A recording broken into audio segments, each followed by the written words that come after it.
Bueno, vamos a mirar si iniciamos nuevamente. Listo. Entonces, como les comentaba, eh, hace con el semillero de investigación Yalpay, Historia, Territorio y Política de la Universidad Distrital Francisco José Caldas en Bogotá, decidimos organizar esta sesión, este curso para pensar históricamente pues este tiempo de cuarentena producto de una pandemia global que entre otras cosas discutiremos al final del curso.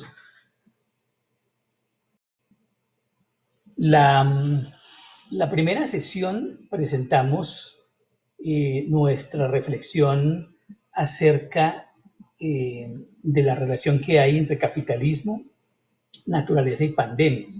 Y sostuvimos un planteamiento, una tesis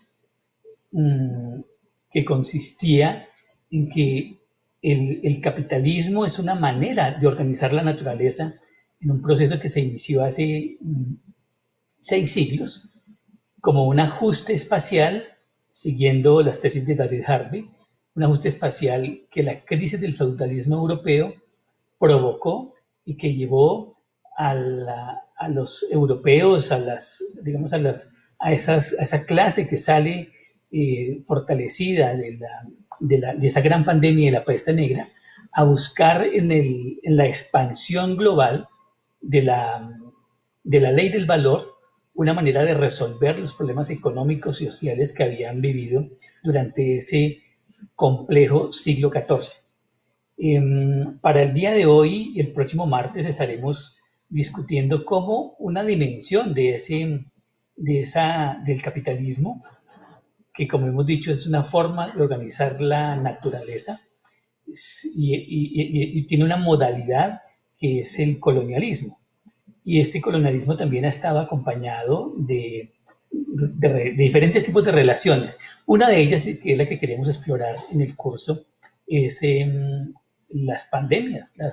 Y en este caso vamos a iniciar con la viruela. La viruela, como ustedes pueden apreciar aquí en la imagen, esto que tenemos a la mano es tenemos al lado izquierdo de la pantalla una escultura en madera hecha por un artista congoleño en homenaje al último, digamos, al último caso de viruela registrado en el mundo, que fue presentado, se dio en Somalia en el año 1977. Esto quiere decir que producto de toda una historia de lucha contra la enfermedad, y en este caso contra el virus que ya vamos a introducir en el mundo. No existe viruela desde 1980, según lo declaró la Organización Mundial de la Salud. Y digamos que me sirve mucho al propósito del curso, que nos fijemos un poco en lo que significa esta enfermedad de la viruela, este virus que ataca al cuerpo humano, que lo deforma y le produce gran dolor. De hecho, ha sido una de las enfermedades a las que más se le teme, tanto por la muerte como por los efectos, las huellas que deja en los cuerpos de quienes sobreviven. Pese a que ha desaparecido del planeta Tierra el virus, es decir, y ya vamos a mirar qué fue lo que produjo esto, pese a eso, se conservan cepas del virus en 2 laboratorios del mundo, uno que queda en Alabama, Estados Unidos, y otro que queda en una ciudad que está en Siberia, en Rusia.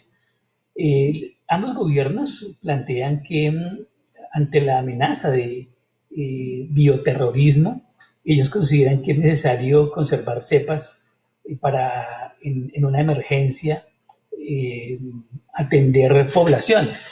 Sin embargo, estos experimentos con la cepa de la viruela, pues han sido cuestionados por muchísima gente. De hecho, hace pocos años se presentó una crisis en el laboratorio de Rusia que generó mucho temor de que fuera posible que volviera a esparcirse el virus que creemos, o que cree más bien la Organización Mundial de la Salud, que ha sido erradicado. Y entonces vamos a ver esa historia de este virus en su conexión con la manera en que el capitalismo organiza la naturaleza y da origen a nuevas pandemias.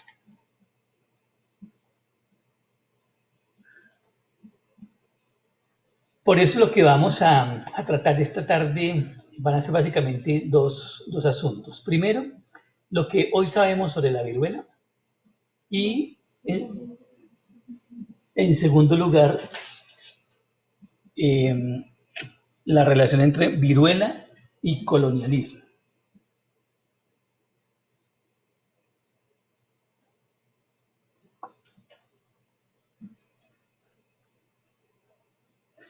Entonces, ¿qué sabemos hoy de la viruela? Así como presentamos a nuestro actor de esa historia de la peste negra en la semana anterior, en la clase anterior, hoy presentamos a esta bacteria, a este virus que es denominado hoy variola virus. Y aquí, sin pretender mostrar suficiencia y conocimientos bacteriológicos, nos parece que de la historia ambiental es importante reconocer también la materialidad de los actores que participan en esta historia. Entonces, hay una diferencia que mencionábamos en la sesión anterior entre bacterias y virus. Las bacterias son seres vivos unicelulares que forman colonias que cuando atacan un organismo se expanden por él. Los virus son fragmentos de ARN o de ADN, no son estrictamente seres vivos, sino son partículas activas de carácter parasitario que, digamos, su función es expandirse, introduciendo información en las células de los organismos vivos, modificando la actividad celular, engañando la célula y haciendo que cuando la célula misma se reproduce, duplique la información del virus. Lo que hace el virus es contaminar cada célula para que logre derrotar los sistemas inmunológicos de los organismos, tanto en plantas, animales como en humanos. Entonces, el virus lo que hace es introducir información en cada célula y buscar que esa información sea duplicada en cada reproducción celular. Cualquier virus tiene esa función. Y ambos, pues, pueden tener efectos terriblemente perjudiciales para la humanidad o para cualquier otra especie viva. Como es una partícula parásita, se dice que un virus es 500 veces más pequeña que una bacteria, y si bien su existencia con certeza se pudo establecer en los primeros años del siglo XX, solo hasta 1930, cuando se generan los microscopios electrónicos, se pudo tener como la visión, una imagen de estos virus. El variola es un virus que tiene su forma es como la de un reloj de arena recubierto de una capa de proteína y pues como ya decíamos, una vez que llega al organismo humano, lo que hace es transmitir a las células su información para que una vez que las células se reproducen, garanticen la expansión en el cuerpo del virus. Pareciera una historia muy simple la que genera el virus, pero efectivamente a lo que hemos querido hacer referencia en este curso es que esa simplicidad de la historia se complica en el tipo de sociedades humanas con las que interactúa. El variola virus proviene, la variola proviene del latín varus, grano manchado, y según los estudios de arqueología con ADN, se cree que hace 10.000 años es posible que haya registros de gente que falleció víctima de la variola. Y, por ejemplo, esta imagen de Ramsés V en el año 1156 antes de nuestra era, la momia es encontrada y expresa en su rostro la marca que deja la viruela. Hay que decir que el virus exclusivamente se transmite entre humanos, el virus de la variola, el virus de la viruela, mejor dicho, se transmite exclusivamente entre humanos. Claro, hay otros virus que se transmiten por cercanía entre diferentes especies de animales, entre el ser humano y otros animales. Pero en el caso de la viruela se transmitía, y habría que hablar en pasado, exclusivamente en el contacto entre humanos. Para que eso fuera posible tendría que tratarse de poblaciones que vivían muy juntas. De hecho, es poco común en poblaciones dispersas, y eso es clave para el debate que vamos a dar esta tarde. La variola virus hace parte de una gran familia de virus que llaman los poxvirus. Y estos poxvirus se relacionan con todo tipo de erupción cutánea que afecta a diferentes animales. A los seres humanos nos infectan dos tipos de virus.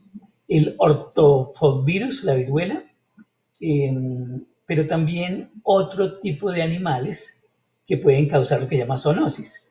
Por ejemplo, las vacas tienen, todo el ganado vacuno tiene un tipo de virus que puede ser transmisible al ser humano.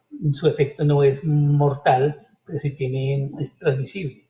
En las aves, los cocodrilos, en las cabras, en los cerdos, en los moluscos, existen estos virus que pueden ser contagiosos y realmente así como es de fuerte el ortofovirus para los seres humanos, el virus que nos contagiaría el molusco, los moluscos también son terriblemente mortales. Es esta familia de dos virus, particularmente el que da origen a la viruela y a otras enfermedades similares que todavía hoy siguen existiendo, pero que básicamente son endémicas, es decir, no son amenazantes a un grado como la viruela, como la varicela o el mismo sarampión. Son producto de estos tipos de virus, ortofavirus, que se transmiten en el contacto de cercanía entre personas, que afecta sobre todo a la población infantil. Pero una vez que una persona ha sido infectada por el virus y sobrevive, nunca vuelve a padecer la enfermedad. Es decir, las sociedades que logran incorporar, porque esa es una característica del sistema inmunológico humano, y es que una vez que las células logran, ya sea por agentes externos o por sistemas de inmunidad muy potentes, logran derrotar los virus, lo que ocurre es que se crea una memoria genética que un virus vuelve, queda neutralizado porque no sabe cómo actuar. Y esto demora en poblaciones, pues esto es una construcción histórica también de cómo el cuerpo también se construye históricamente en largos procesos de metabolismo con virus y bacterias. A este virus se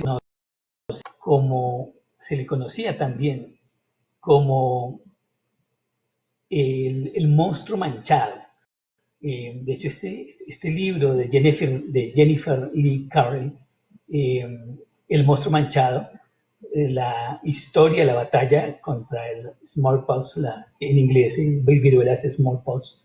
Entonces, lo que ella va a relatar son estos relatos de identidad, el tono de la ilustración, los triunfos de la ciencia ilustrada, porque fue justamente en el contexto de la ilustración, en el siglo XVIII, que se logra establecer cómo curarse definitivamente del ataque del virus.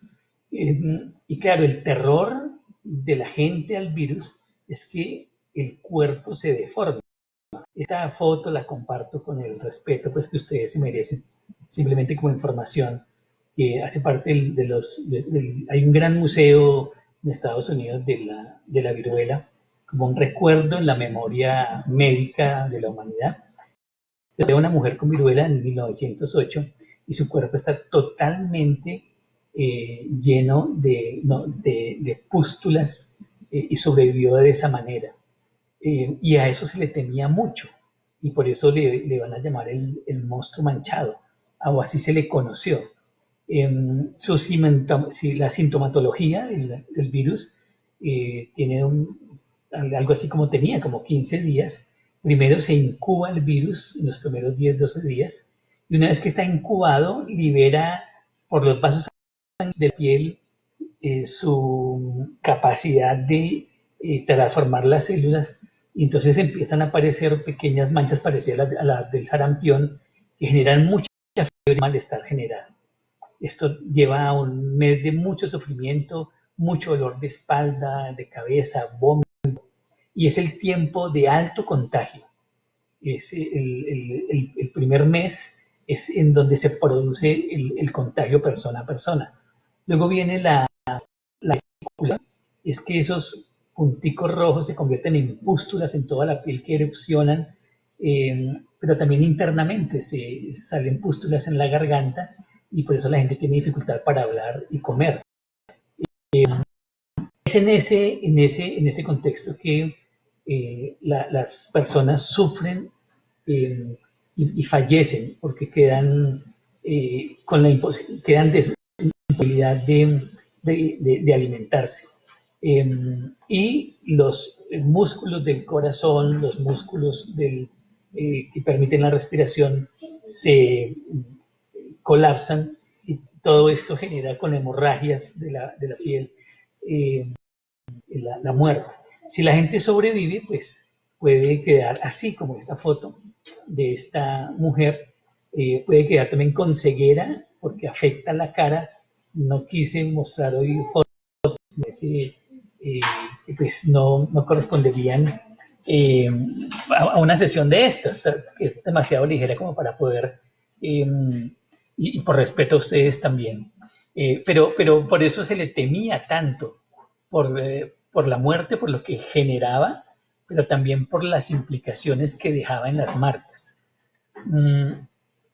Este virus empezó antes de entrar a la relación con el colonialismo, quiero comentar que este virus fue tratado se le conocía, por ejemplo, en China, la antigua China, se hacía la famosa inoculación del virus.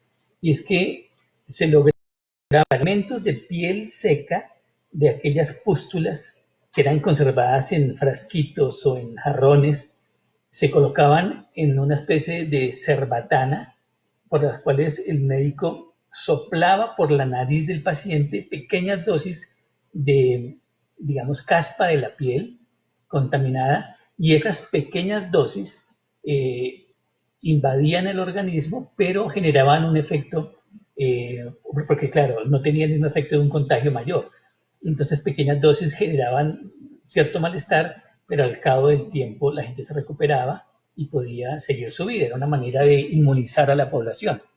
Y esto fue aprendido posteriormente en ese intercambio global de saberes y de mercancías.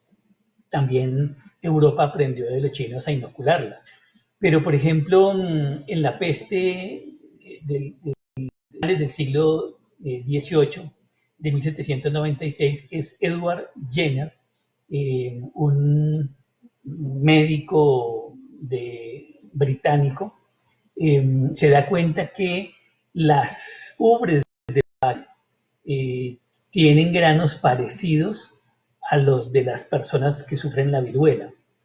Y entonces, pues él es un señor terrateniente, es un aristócrata, y tiene campesinos a su servicio, entonces le dice a uno de los campesinos que le dé a su hijo de 8 años, que quiere hacer una prueba y quiere infectarlo, cortarlo y quiere infectarlo con la viruela vacuna para ver cómo reacciona el niño. Él cree que va a reaccionar bien, experimenta en el niño, hoy se experimenta con África. Edward Jenner lo que va a experimentar es con el niño y el niño se salva. Y entonces presenta esto a la Sociedad Médica Británica Imperial y su logro. Pero va a pasar mucho tiempo porque efectivamente en el contexto de la época la religión consideraba contra natura que fuera introducido elementos de animal en el ser humano y que dañaba la creación divina. Entonces por eso pasó mucho tiempo, ¿no? Pero de hecho de ahí viene el nombre de vacuna, de vaca. Vacuna quiere decir eso. Entonces, a partir de la vacuna definitiva contra la viruela se produce sacando la viruela de la vaca en pequeñas dosis que van a ser inyectadas a las personas para que adquieran defensa. Esa fue la manera en que, por lo menos en la sociedad blanca europea, para esta época se frenó esa gran pandemia. Sin embargo, ella siguió existiendo en repetidas ocasiones en el mundo no europeo. Pero ese fue los tratamientos. Hoy día no, digamos, no, claro, hoy día ya no existe, pero hacia el siglo XX la inoculación china dejó de practicarse, se la acusó de ser ineficiente y que generaba otros problemas más complejos. Es posible que esto esté asociado al dominio que el capitalismo ejerce sobre el control de vacunas, porque al fin y al cabo son las vacunas de las grandes farmacéuticas en el siglo XX las que van a controlar la medicina. Y por eso se va a desprestigiar la inoculación, que es casi que fue como un elemento de bolsillo que llevaban los comerciantes, llevaba la gente y se le aplicaba casi que a sí mismo. La vacuna ya escapa a la posibilidad de la gente de controlar dosis para sanarse. Pero bueno, de eso no vamos a hablar, de eso hablaremos en otra sesión, de este papel de cómo los grandes monopolios de la medicina regulan y producen la relación salud-enfermedad. Y a lo que me interesa ir, quiero mostrar este mapa, porque este es el mapa de las pandemias de la viruela entre el siglo XVI y el principios del siglo XIX. Entonces, la primera que vemos en el mapa es aquella que surge con la conquista de América. El viaje de nuestro protagonista de esta tarde, del virus variola, de España. Bueno, antes había llegado al África cuando se inicia los viajes europeos que van a dar posteriormente origen a la trata de personas secuestradas para esclavizar. Pero una vez que los españoles y los europeos en general conquistan la América, sus viajes llevan la viruela y la viruela se expande por aquellas poblaciones que tenían unas densidades demográficas importantes. Todo el actual México, el Incario, o por ejemplo aquí en el caso colombiano, los muiscas. Esa es como la primera gran pandemia del siglo XVI. Y luego vamos a ver otra en el siglo XVII, menor, que tiene que ver con los colonos que llegan a las colonias americanas, los colonos ingleses a las colonias americanas, y toda la conquista hacia el oeste, a partir entre el siglo XVII y XVIII, va a ser también de la expansión de la viruela sobre las poblaciones indígenas. Y la última de las que se tiene registro es la de finalizando el siglo XVIII, que llega a Australia. Hoy, esta tarde vamos a hablar básicamente de dos de esas pandemias. La de la conquista de América del siglo XVI y la de y la colonización británica de Australia al finalizar el siglo XVIII. Pues para mirar un poco cómo se comporta nuestro actor, el variolavirus, en contextos demográficos y en relaciones geopolíticas de un mundo que está siendo transformado por la expansión del capitalismo, de una naturaleza transformada. Recordemos que hemos insistido en la idea de que naturaleza es también los cuerpos de los seres humanos. Pues para introducir a nuestro debate de esta primera impacto de la viruela en la conquista, en la primera fase del colonialismo capitalista europeo, hay una categoría que se usa mucho en la historiografía ambiental, bueno, en general en la historiografía de lo que llaman historias conectadas, que es el intercambio colombino. A partir de los viajes de Colón, entonces se nos muestra que de Europa llegó acá a las Américas el café, el grano, la oliva, el azúcar, el ganado, las uvas, pero también llegaron las enfermedades, ¿no? La viruela, la influencia, el tifo, la malaria, la difteria, diferentes enfermedades que nos afectaron.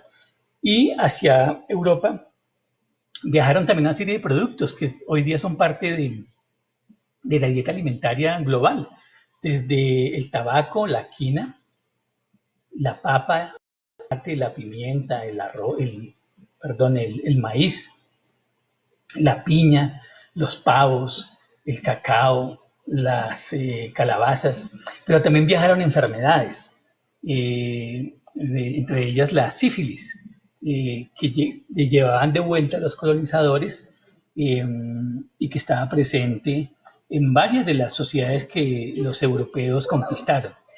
Este intercambio, esta categoría de intercambio colombiano quisiera ponerlo también en cuestión, porque si bien es un intercambio, pero es un intercambio asimétrico, desigual. No es un encuentro de culturas, es una invasión militar, económico-militar. Y en ese sentido, el efecto de la viruela va a ser muy distinto de si se tratara simplemente de un intercambio de mercancías y saberes. Por esa razón, eh, el punto de partida es entender un poco lo que llamaré aquí la narrativa colonial sobre esta naturaleza organizada por el capital. Y quiero iniciar el debate leyendo un fragmento de Bartolomé de las Casas, de su libro Brevísima Relación de la Destrucción de las Indias, escrito en 1500, hace 1540, 50, porque en este fragmento, pese a que Bartolomé de las Casas es considerado el defensor de los indígenas, pero está parado pues desde el lugar del colonialista, pues que viene al saqueo, que viene a saquear. Entonces decía Bartolomé de las Casas lo siguiente, refiriendo a la población que encontró. Dice él, decía, todas universas e infinitas gentes, de todo género, crió Dios los más simples, sin maldades ni dobleces, obedentísimos, fidelísimos a sus señores naturales y a los cristianos a quienes sirven, más humildes, más pacientes, más pacíficos y quietas, sin rencillas ni bullicios, ni rijosos, no querulosos, sin rencores, sin odios, sin desear venganzas. Son asimismo las gentes más delicadas, flacas y tiernas en comprensión y que menos pueden sufrir trabajos y que más fácilmente mueren de cualquier enfermedad, que ni hijos de príncipes y señores de nosotros, criados en regalos y delicada vida, no son más delicados que ellos, aunque sean de los que entre ellos son de linaje de labradores. Este relato quiero que lo pensemos en lo que llamamos aquí la narrativa colonial, porque aquí describe el cuerpo de los indígenas, que los describe como muy obedientes, muy buenos, muy puros, muy cándidos, muy humildes, muy obedientes, que no generan conflicto, o sea, sumisos, es el cuerpo sumiso del colonizado. Pero a su vez dice que es gente muy débil, corporalmente flaca, tierna y que no aguantan el trabajo. Y aquí la palabra trabajo no es gratuita, tiene que ver con es una categoría de la relación del capital que requiere el trabajo para la acumulación. Y entonces, esta mirada de que los indios eran malos trabajadores porque eran por naturaleza sumisos y débiles, incluso más frágiles que los hijos de príncipes y señores europeos, más delicados, los hacía tan vulnerables. Esta, esta es la clave de lo que llamaríamos la narrativa colonial. Naturalezas humanas y no humanas, debilitadas y por tanto requeridas de administración colonial para hacerlas productivas. Entre otras cosas, esto justificó el secuestro de población africana, que también se le atribuyó que eran muy fuertes, muy resistentes frente a los debiluchos indígenas americanos. Pero como el asunto de la debilidad se manifestó de forma dramática en lo que en historia llamamos la catástrofe demográfica del siglo XVI, que es el colapso poblacional que se inicia, que dura todo el siglo XVI. Aquí en la imagen tendríamos al lado izquierdo la cifra aproximada de la población del Incario, que son además cifras muy conservadoras, porque los registros se perdieron y los cálculos son a partir de los informes de los oidores que calculaban cuántos indios tributarios había. Entonces aquí lo que muestra es que la población de la sierra peruana va a disminuir a lo largo de un siglo en tres partes, se queda reducida a la tercera parte. Y algo similar ocurre con la población del México Central. Entre 1518 y 1623 hay un debacle poblacional profundo. Es una catástrofe demográfica. La extinción de grandes sociedades, grandes culturas, pues no quedan extintos porque siguen sobreviviendo los pueblos indígenas, pero sí pierden demográficamente el espacio que tenían. Y entonces, si relacionamos la narrativa colonial sobre la debilidad corporal, pues efectivamente eh, el debilitamiento de la población obedecería a algo que los cuerpos de estos indígenas no lograron soportar. Y esto ha dado, entre otras cosas, para que surjan narrativas contrarias, ¿cierto? A lo que como la leyenda negra, algo así como que de Europa venía los españoles y los portugueses y los ingleses con una mentalidad genocida a matar, y parte de eso de la leyenda negra. Pero esto hay que pensarlo es históricamente, o sea, qué fue lo que ocurrió y qué fue lo que produjo. En general sabemos que el elemento determinante de la catástrofe demográfica fueron las enfermedades, el sarampión y sobre todo la viruela. La viruela fue un actor decisivo. ¿Pero por qué la viruela? Y es aquí en donde quisiera discutir las tesis de tres historiadores, unos más queridos que otros, y son además textos que vale la pena pensarlos. El primero está todo disponible, se consigue muy fácil, el de Armas, Gérmenes de Acero, de Diamond, que se publicó en 1988, una historia de la humanidad de los últimos 13.000 años, es muy interesante, y justamente él introduce a los gérmenes como un elemento clave de la expansión europea. Sería un muy buen trabajo para leer en estos días, para las próximas sesiones. Y él entonces lo que él va a decir es que más que la superioridad racial, fue que los gérmenes actuaron a favor de Europa y diezmaron la población. Pero ya quiero decir que aquí hay aquí lo que tendríamos es parte de esa narrativa colonial, pero más sofisticada.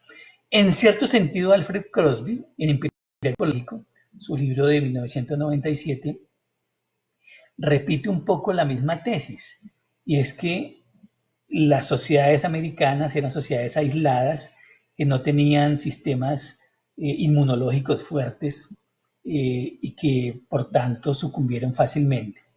Y más recientemente esta tesis es reeditada por un escritor, pues, que es nuestro director del Archivo Nacional de Colombia, Enrique Serrano, en un libro que se llama Colombia, Historia de un Olvido, tres siglos de un pueblo que surgió sin tirar una piedra. Que ese, pues Serrano es un filo hispanista, un defensor del legado hispánico.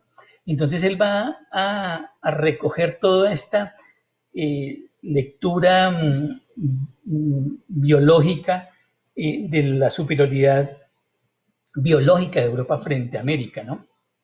Y entonces, pero va más allá de eso, va más allá de Crosby y de armas gérmenes de acero, porque él va a decir que el mundo colonial era ese mundo de lo que llamaban, lo que él va a llamar, retomando de su historiador, las sociedades de lo impracticable. Es decir, eran sociedades destinadas a destruirse, porque no tenían ninguna posibilidad de recomponerse frente al contacto con Europa. Y entonces, tarde o temprano, hubieran sucumbido. Por eso, porque tenían una debilidad biológica de su naturaleza, de la naturaleza corporal, pero incluso de, como lo va a sostener, como lo va a recontar Serrano, de unos suelos, de una naturaleza americana mucho más débil y menos resistente al tránsito de especies y al mercado biológico que sí tenía ese contacto del antiguo continente. Esto es parte del relato colonial, porque aquí hay un supuesto, aquí estas tesis de estos historiadores, en sentido habría que ponerlas en cuestión, fundamentalmente en que suponen que los gérmenes actúan casi que históricamente, no en sociedades concretas y en relaciones de poder concretas. Y para eso, qué mejor que acudir a los mismos historiadores pues para pensarnos el asunto. En primer lugar, eh, quiero, antes de ir, a ver si antes de ir a Germán Colmenares, que es historiador colombiano con el que quiero rebatir las tesis de estos otros tres historiadores, que pues invito a leer, son textos muy amenos y uno aprende muchísimo, le da una visión muy interesante de muchas cosas. Pero a lo que quiero referirme primero es qué tipo de empresa fue la conquista y la colonia. Y aquí retomo las tesis del historiador colombiano Jorge Gamboa, de su texto Los Muiscas y la conquista española, nuevas interpretaciones de un viejo problema. Entonces lo que va a decir Gamboa es que primero la conquista no fue una empresa estatal española o europea, sino que fue una empresa privada. Es decir, que venían los grupos de conquistadores que se autofinanciaban. Cada uno aportaba capital y armas. Y a lo que venía era a saquear, venía por riqueza, porque pues era un negocio. El Estado español existente entonces pues organizaba, vigilaba y administraba los territorios. Pero inicialmente la conquista no fue una expedición de un ejército, que es uno de los mitos que ha habido, que el ejército español llegó, soldados entrenados en las cruzadas. Muy pocos eran soldados. La mayoría era gente del común que venía sobrevivido a las pandemias europeas y venía a saquear la riqueza que encontraban. Y como dice Gamboa, actuaban con la esperanza de lograr un botín y mejorar su posición social. Si triunfaban, recibían recompensas de acuerdo a su rango. Los conquistadores estaban unidos por un interés mutuo y una serie de lazos que no tenía nada que ver con disciplina militar. Era una empresa, eran pequeños empresarios en búsqueda de botines. Y entonces, ¿esto por qué lo digo? porque también se ha mostrado desde otra perspectiva que los conquistadores eran un gran proyecto, una astucia, una sagacidad militar y todas estas cosas. No, era una empresa de saqueo. ¿Y por qué pongo el saqueo acá? Porque es una de las características de la forma de organización capitalista de la naturaleza. Para que eso exista tiene que haber estos empresarios de la violencia que tienen que saquear recursos. Entonces, sobre la base del saqueo de recursos, si lo que requieren es cuerpos dóciles, aunque debilitados, y naturalezas que ofrezcan ventajas y que sean fáciles de explotar, como lo muestra aquí el mural de Diego Rivera, toda esa historia del coloniaje, que es la explotación del trabajo de estos cuerpos dóciles, pero fue justamente en esa relación de explotación para expandir la primacía de la ley del valor que vamos a hacer la relación con la viruela. Entonces, para esto nos sirve muchísimo el trabajo de un gran historiador colombiano, Germán Colmenares, un texto poco estudiado, se llama Encomienda y población en la provincia de Pamplona, 1549-1650. Un texto que fue escrito en 1969 y hace poco fue reeditado. Pero se ha estudiado muy poco. Lo interesante es que Colmenares, estudiando la relación de encomienda y la población indígena de una región del nororiente colombiano, del actual norte de Santander, en la frontera con Venezuela, él va a encontrar que, él dice sí, efectivamente la viruela jugó un papel importantísimo. Él está aquí discutiendo las tesis sobre población. Y entonces él encuentra que la caída de la población a lo largo de esos 100 años, de mediados del siglo XV al XVI,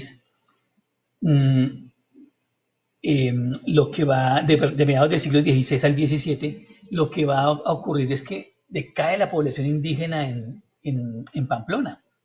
Y entonces lo que dice, mire, eso tiene unas características particulares. Primero, que los que mueren no son mujeres ni niños. Los que más mueren por la viruela es la población adulta masculina indígena. Y eso ya es una pregunta para un historiador, ¿por qué? Entonces lo que él va a encontrar es que el hacinamiento de indígenas en las minas, donde eran llevados los indígenas forzados por los encomenderos para trabajar en la extracción de oro, el principal factor en la expansión de la epidemia de viruela. Que como dijimos y como dicen, la viruela es una enfermedad de racimo, es decir, solamente se produce en donde hay aglomeración de población.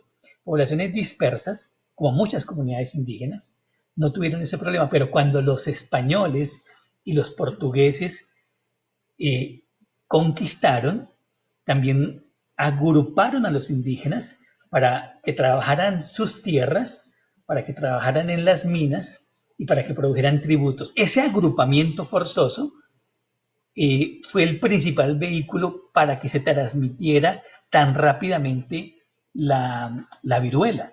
No tiene que ver esto con la debilidad biológica e inferior del cuerpo americano versus el cuerpo europeo curtido.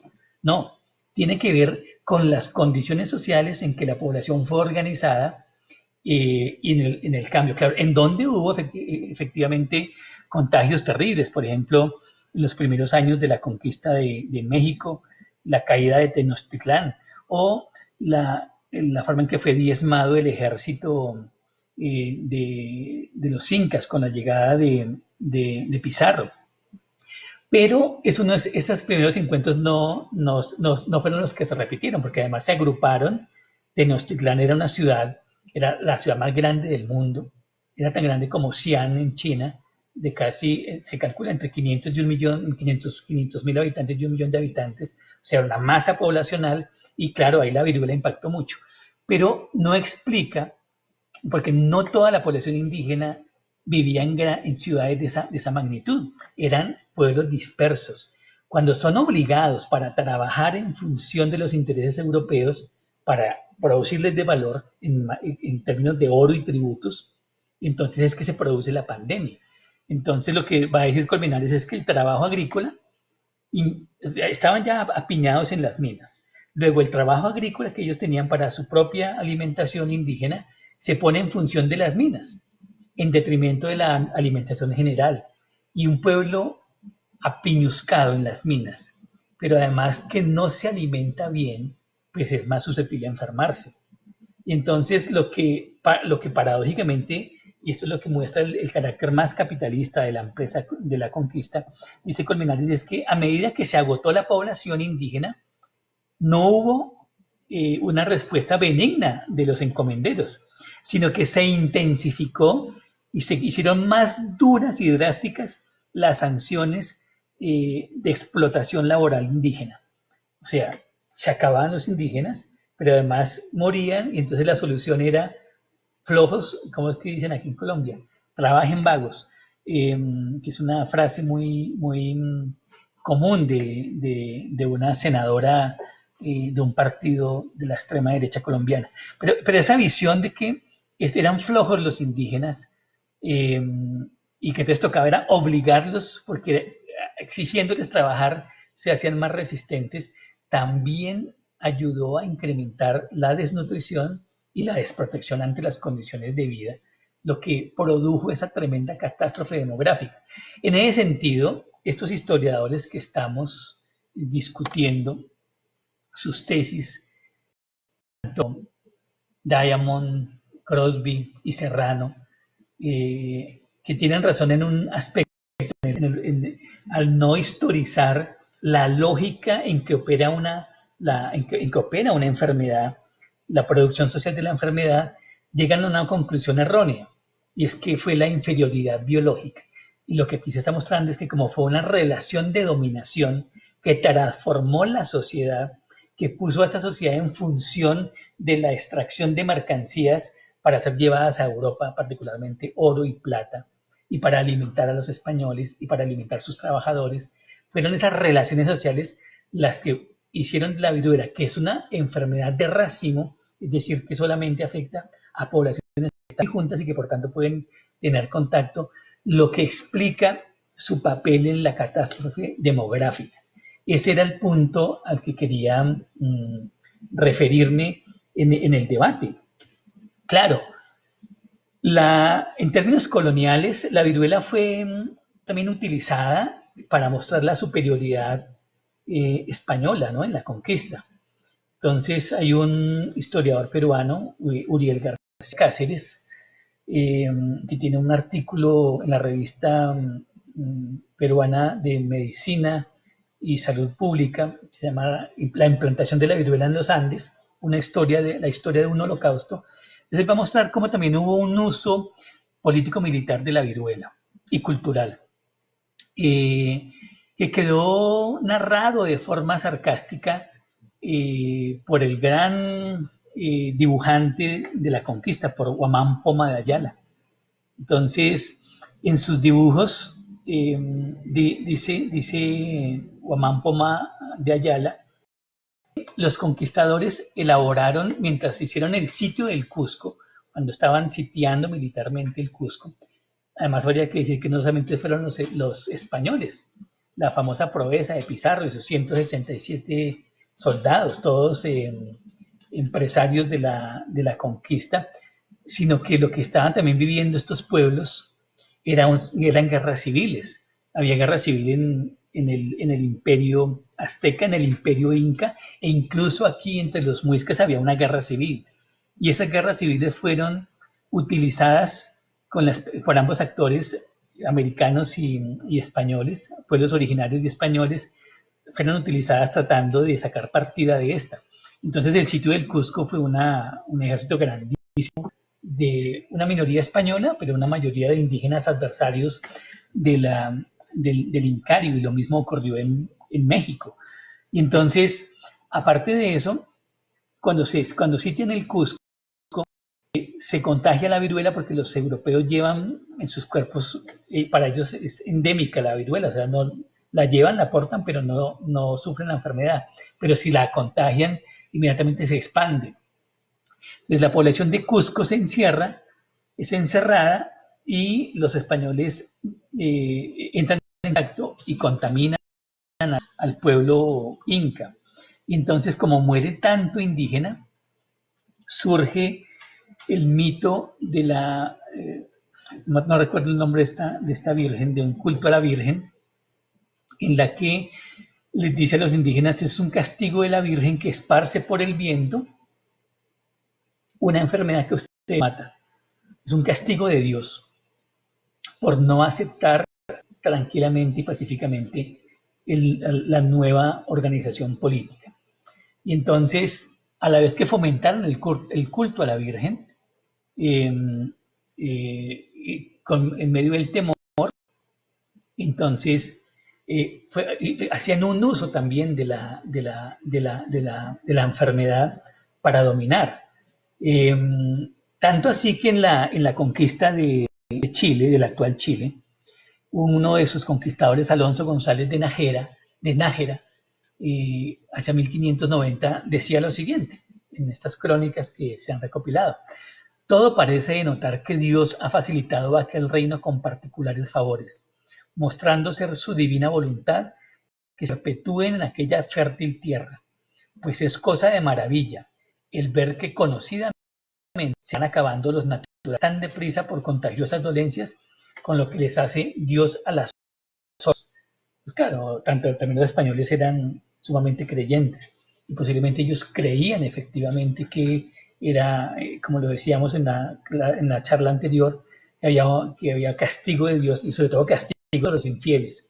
Y eso les divertía mucho ver cómo morían por montones los indígenas, y cómo les daba razón que a ellos no les pasaba nada. Pues obviamente los españoles no tenían conocimientos de epidemiología ni de biología, pero sí sabían que estaban muriendo por enfermedad. Y el uso que se hizo de la enfermedad como elemento cultural, pero también como elemento de guerra, en el sentido que fue, no tanto que fue transmitida la viruela, sino que el contagio diezmó a la población y luego fue obligada a trabajar en condiciones de alta penuria para sobrevivir, pues la viruela terminó por esa catástrofe demográfica a la que nos estamos refiriendo.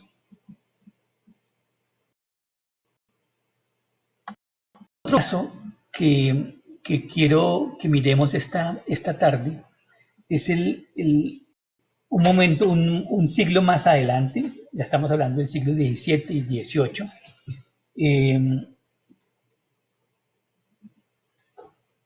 Muchísimas gracias por a Orlando, que nos dice que el culto a la Virgen se llama la Virgen Hiperdulía. Gracias por el comentario, ustedes lo pueden seguir ahí en la transmisión. Entonces, el otro caso del colonialismo y su relación con la viruela y la expresión de capital tiene que ver con una forma distinta que es el colonialismo británico, tanto en Australia como en Norteamérica. Y aquí la pregunta que los historiadores nos hacemos es si particularmente, porque es muy difícil decir que la conquista fue una guerra biológica, la conquista de los incas, de los aztecas, de los muiscas, de los pueblos originarios de América. Pero sí hay un gran debate de si la colonización británica del norte de América y de Australia se puede ser considerado un acto de guerra biológica. Y sobre eso quiero referirme en esta parte final del curso. Hay dos libros, dos autores más bien, con diferentes investigaciones, que inicia la década de 1980 un debate grandísimo sobre la colonización británica de Australia.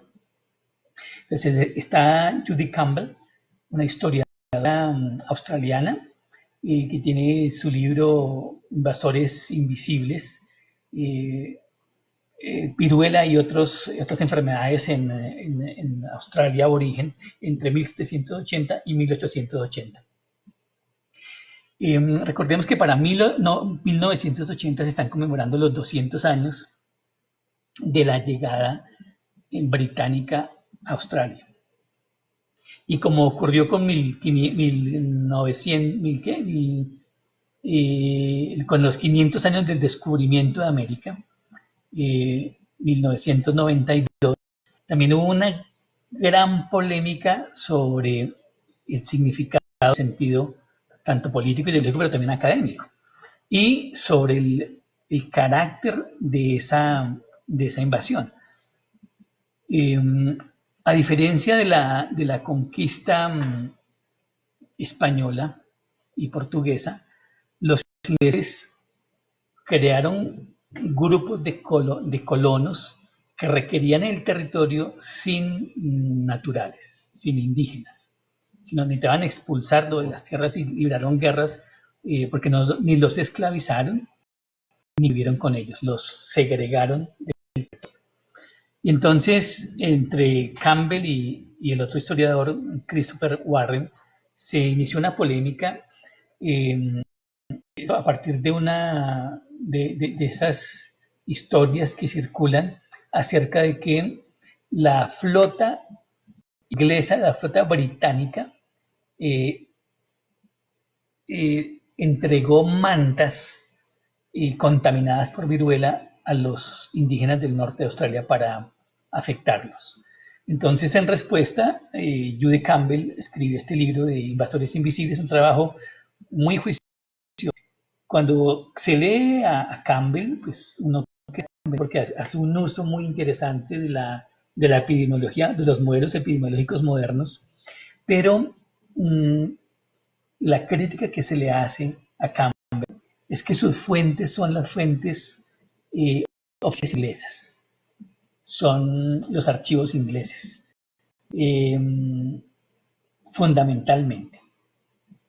Que, pues obviamente, el imperio trata de mostrar que no tuvo nada que ver con ningún tripulante de la flota no llevaban, que sí llevaban, se reconoce que llevaban frascos con piel con viruela, porque la viruela puede ser conservada en sitios frescos. Entonces ya va a decir, el calor del Pacífico pues descompuso eso, lo que no está totalmente probado. Sí es posible que es cierto que a pesar de que llevaban frasquitos con pedazos de piel con viruela, quizá como una forma de autoprotección. Eh, entonces, bueno, entonces lo que ella va a sostener es que la viruela no llegó por los ingleses, sino llegó por el contacto que los pescadores del norte de Australia tenían en las islas, digamos, que entraban en contacto con embarcaciones que iban hacia África, hacia Asia, y entonces no había posibilidad de contacto. La crítica, por eso se le dice, son las fuentes. En respuesta, Warren lo que va a sostener es que primero hay como una mirada muy ingenua también de cómo opera, pese a que en el estudio dentro de Australia funciona el análisis de cómo se expande la viruela. En el contacto de adquisición de la viruela, Campbell es muy débil porque supone que esos contactos esporádicos en el mar son el producto del inicio del contagio. Entonces lo que va a mostrar Christopher Warren es que él estudia la memoria de la viruela, él queda en la memoria de los sobrevivientes de la sociedad indígena, porque también dejaron registros, denuncias, comentarios, si bien en las autoridades inglesas y en los médicos, pero también estudia muchas fuentes geográficas, mapas, registros. Y lo que él sugiere es que los marines ingleses desembarcaron en, en Port Jackson al norte con mano de obra y equipo insuficiente para las tareas que debían enfrentar, que era establecer una ciudad. Y tenían que enfrentar la lucha de la población aborigen que no quería a los ingleses en sus tierras. Y entonces que en esa lucha, en esa guerra de los pueblos originarios del norte de Australia con los colonos que son básicamente soldados ingleses que llegan a Jackson, estaban superados por la población los ingleses, y entonces hacia principios de 1789 esta enfrentó muchísimas dificultades, no podían cultivar, estaba debilitada la defensa del asentamiento. Entonces lo que él sostiene es que la viruela, expandir la viruela, se convirtió en una opción viable como un mecanismo de defensa, y por eso él va a sostener que en el caso de la conquista, de la colonización del norte de Australia, el mecanismo intencionado, ya no casual o aleatorio como pudo haber ocurrido en América, en los pueblos originarios de nuestra América, allí fue un arma de guerra.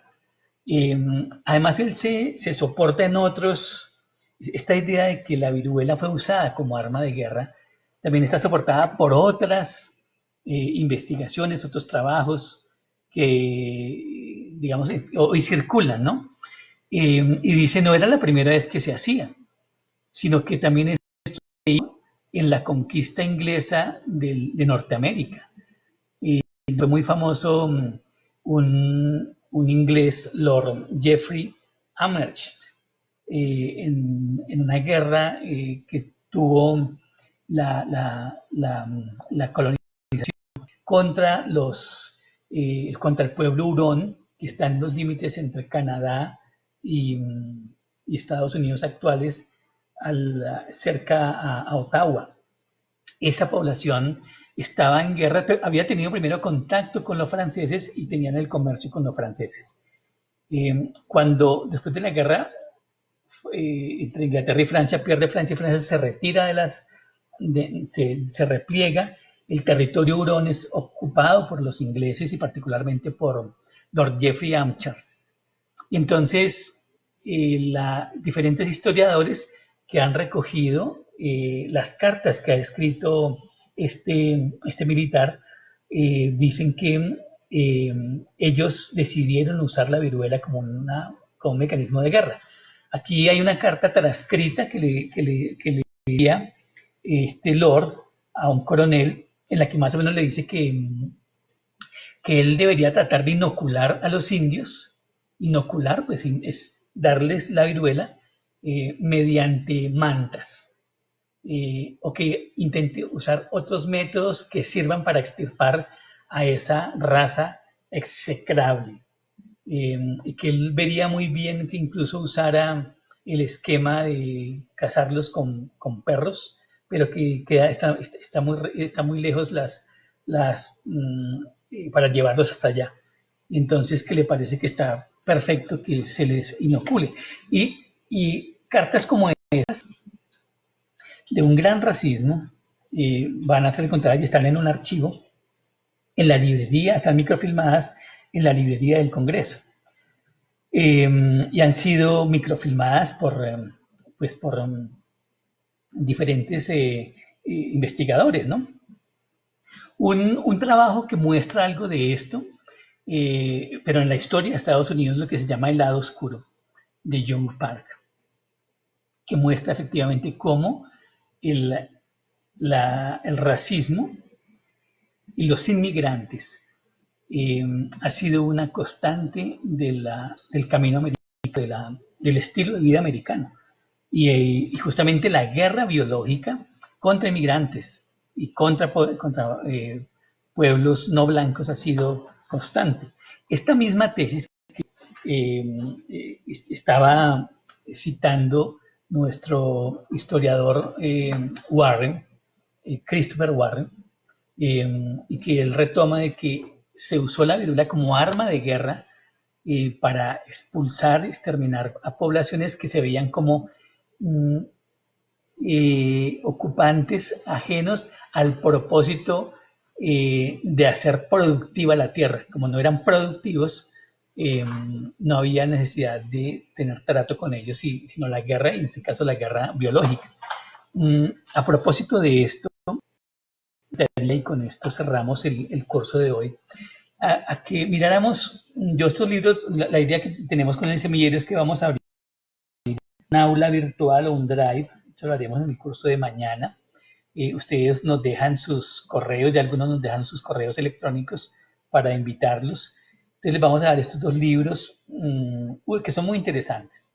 El primero es de Robert O'Connor, que se llama De armas y hombres, una historia de guerra, armas y agresión, en la que tiene un capítulo dedicado a la guerra biológica y hay un estudio muy juicioso del uso de la viruela, justamente como uno de los resultados como uno de los lados de la ilustración europea o del mundo anglosajón.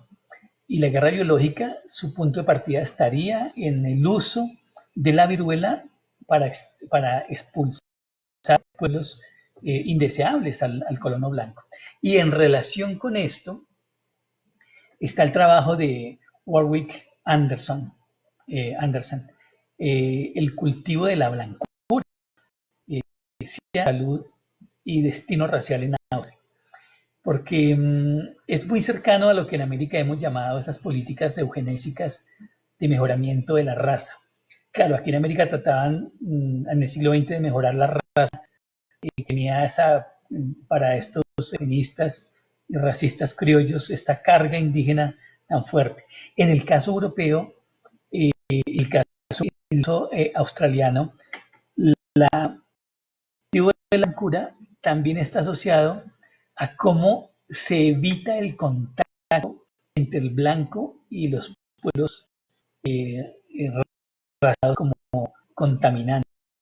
Y también Warwick Anderson lo que va a sostener es que Australia es el uso de la viruela va a ser un elemento importante y clave esas políticas de mantener a raya la amenaza racial a la blancura. Entonces el cultivo de la blancura, en el caso australiano, que podría ser replicable al europeo o al norteamericano, eh, encuentra una conexión con la guerra también en estos empeños coloniales. Porque en todas las cosas la blancura, el racismo, así como el patriarcado, como vamos a mirar, es uno de los componentes del capitalismo. Y entonces, con estos dos autores, con estos dos autores damos por finalizada la sesión del día de hoy. Están todas y todos invitados a la próxima del martes, donde miraremos la segunda parte del colonialismo y las pandemias con la reflexión acerca del comentarios. Déjenos sus correos electrónicos para invitarlos ya sea o a la clase, el aula de clase donde estarán las lecturas de la próxima semana. Y tengan ustedes muy buena tarde, y a todas las personas que dices de Chile, de Argentina, Paraguay, Puerto Rico, México, España y por supuesto Colombia han seguido este curso. Gracias por su compañía y entonces seguiremos para hacer de unos espacios y ricos.